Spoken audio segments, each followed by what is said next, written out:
Bendigo, 2018, January. The United Nations and the EU were in Bendigo. Purpose of their visit? To set up an independent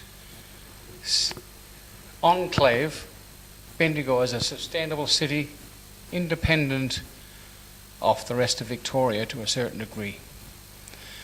This was the start of their idea to give power to the local councils. Now the councils, that's all they are, is councils, department of the state. And we've had a number of referendums trying to make them local government, but this all failed. In fact, there was 40 referendums since Federation, and they failed. There was 46 in total, but 40 of them failed. The Labour Party were responsible for most of these so-called referendums. In the end, our dear friend Turncoat, or Mr. Turnbull, he'd give up on referendums. He was going to do a plebiscite. Well, plebiscite is as useful as the proverbial, right? So he didn't bother going ahead with that. He had a postal vote, if you remember, instead of a referendum. You know, why bother asking the people anything? Because they can do what they like. Well, he's gone. Now we've got Scott Morrison in. Perhaps a little bit better. Anyway, the last thing we want is Labour in, because they have destroyed this since Billy Hughes way back in 1907, 13, 1913, all the things he did were unlawful. Never mind asking the people anything. Anyway, getting back to Bendigo. Bendigo was the start of a plan to make the councils, local governments, get rid of the state. Now, wonderful people say get rid of the state. Well, that's great, but imagine the councils making decisions for you. You throw your frisbee in the park and you get a fine.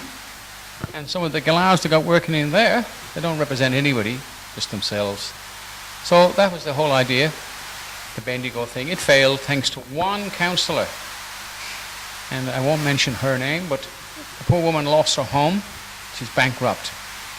Again, corrupt politicians, mostly Labour Party and the Greens.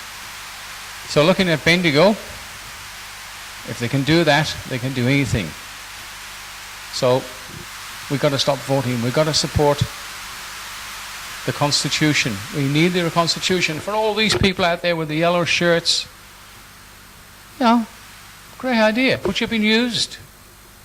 Once you start protesting about racism, about black gangs attacking people, they're all part of the system. It's organised.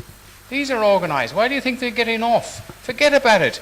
Get out in the street with yellow shirts by all means, but don't protest anything to do with racism or religion. You've got to protest the fact that your constitution was suspended by corrupt and parasitic politicians. This goes the same in Ireland.